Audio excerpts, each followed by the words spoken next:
Hello everyone, welcome back to my channel. So now in this video we are going to see one of my project files. ठीक है, तो ये issues in environment वाली file है. ठीक है, तो ये मेरे B.Ed सेकेंड ईयर में ये पेपर नंबर 5 है हमारा, इश्यूज़ इन एनवायरनमेंट, और इसकी ये प्रोजेक्ट फ़ाइल बनती है. इस प्रोजेक्ट फ़ाइल के ही ग्रेड्स मिल जाते हैं और इसका कोई पेपर नहीं होता है. ठीक है, तो आई एम श्योर कि आपके भी सिलेबस में ये टॉपिक ज़रूर होगा.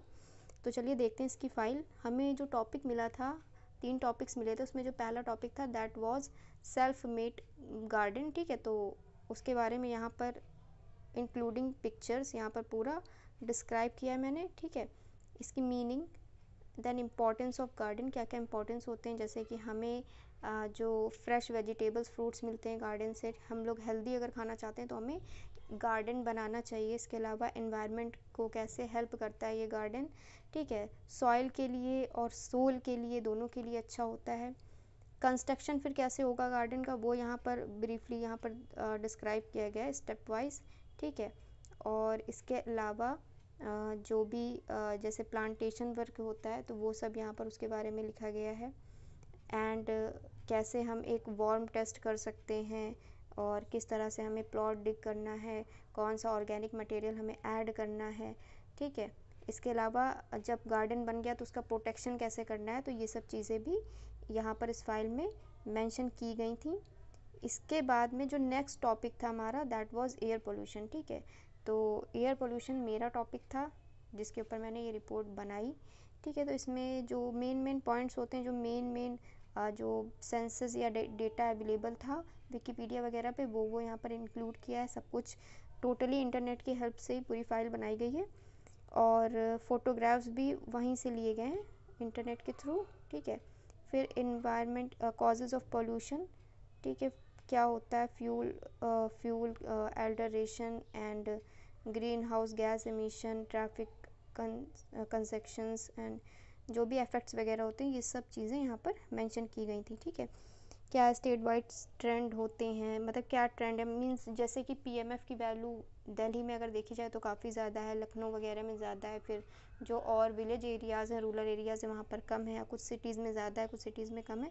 तो ये सब चीज़ पूरी यहाँ पर डिटेल वे में मेंशन की गई थी. फिर जो हमारा थर्ड था वो काफ़ी इंटरेस्टिंग टॉपिक था फॉर मी, क्योंकि इसमें हमें करना था about the herbal and medicinal plants. इसके ऊपर हमें रिपोर्ट बनानी थी.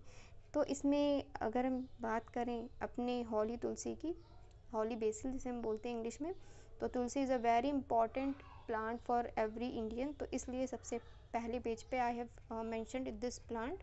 उसके बाद में फिर सतावरी काफ़ी ज़्यादा इम्पॉर्टेंट होते हैं फॉर वुमेन.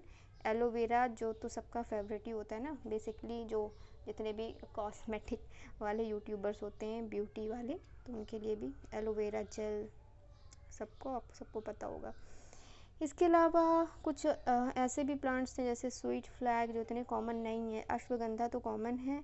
इसके अलावा हल्दी बहुत ज़्यादा कॉमन है. देन भृंगराज जिसे हम फाल्स डेजी भी बोलते हैं, कोरिएंडर धनिया, एंड ब्राह्मी वाटर हिसॉप भी बोलते हैं जिसको, gurmar rose pea and gale of wind. तो इन सब चीज़ सबका ये कुछ आई थिंक 14 पेजेस की ये पूरी रिपोर्ट थी, ये वाली हर्बल एंड मेडिसिनल प्लांट्स वाली. तो ये थी मेरी फ़ाइल. आई होप आप सबको अच्छी लगी हो. वैसे तो ठीक ठाक थी, मार्क्स मिल जाएंगे. ठीक है, तो आई होप आपको ये अच्छी लगी हो. नेक्स्ट हम लोग अब देखेंगे हमारी सेकेंड फाइल. अब ये जो हमारी दूसरी वाली प्रोजेक्ट फ़ाइल थी, ये मेरा पेपर 6 था B.Ed सेकेंड ईयर में. तो इसमें it was about issues in education. ठीक है, पेपर का नेम भी यही है, इश्यूज़ इन एजुकेशन. तो इसमें भी सेम था, अप्रॉक्सीमेटली 1000 वर्ड की रिपोर्ट बनानी थी. 3 टॉपिक्स इसमें भी मिले थे. पहला जो टॉपिक था that was educational problems of SC/ST under national commission. ठीक है, और इसके बाद में इसको पूरी तरह से डिस्क्राइब वगैरह किया, क्या क्या मेजर फैक्टर्स होते हैं, जैसे कि लिटरेसी रेट्स के बारे में उसका डेटा लेके डिस्कस किया, एनरोलमेंट रेशियो को लेके डिस्कस किया. देन आफ्टर दैट क्या क्या इश्यूज़ हैं कमीशन इन एजुकेशनल प्रॉब्लम्स जिसको हम बोल सकते हैं, क्या क्या मेन इश्यूज़ हैं in the national commission for schedule caste. ठीक है, तो ये सब चीज़ें मेंशन थी। फिर ये लिटरेसी रेट के 1961 टू 2011 वाले ये जो मेन डेटा है ये सब भी यहाँ पर इंक्लूड कर दिया गया था। उसके बाद में कुछ फैक्टर्स इंक्लूड किए थे मैंने, factors leading to increase SC/ST child drop out, क्योंकि ड्रॉप आउट केसेस भी मेजर कारण होता है ना एजुकेशन प्रॉब्लम्स में। नेक्स्ट जो टॉपिक था that was national human right commission. You can see the logo, ये मैंने अपने हाथ से बनाया है। ओके तो इसमें सबसे पहले तो क्या मोटो, कहाँ पर हेडक्वार्टर सिचुएटेड है, कितने इसमें मेंबर्स होते हैं, कौन चेयरपर्सन होता है, क्या फंक्शन होता है, ये सब चीज़ें मेंशन की थी। इसकी कंपोजिशन, ठीक है। प्रेजेंट में अरुण कुमार मिश्रा इसके चेयरमैन है, तो उनकी फ़ोटो भी लगा दी थी यहाँ पे। इसके अलावा लिस्ट ऑफ चेयरपर्सन्स यहाँ पर पूरी एक लिस्ट प्रोवाइड कर दी थी। उसके बाद में नेशनल ह्यूमन राइट कमीशन के जो वेरियस जो इंस्टीट्यूशंस हैं जो स्टेट्स में होते हैं, ठीक है, हर एक स्टेट में भी होता है ना, तो वो और जो वेरियस अदर्स होते हैं जैसे कि state human right commission, national commission for womens, for minorities, for SC/STs, for protection of child right या फॉर डिसेबल पर्सन, तो ये जो अलग अलग इंस्टीट्यूशंस होती हैं उनका भी फंक्शंस यहाँ पर दिखाया था। उसके अलावा जो वेरियस स्टेट्स में होती हैं वो भी यहाँ पर एक चार्ट में शो किया था। फिर इसके कुछ ऑब्जेक्टिव्स वगैरह हैं वो सब हो गए, और किस तरह की कंप्लेंट्स हैं जो NHRC लेता है, तो ये सब चीज़ें भी मेंशन की गई थी।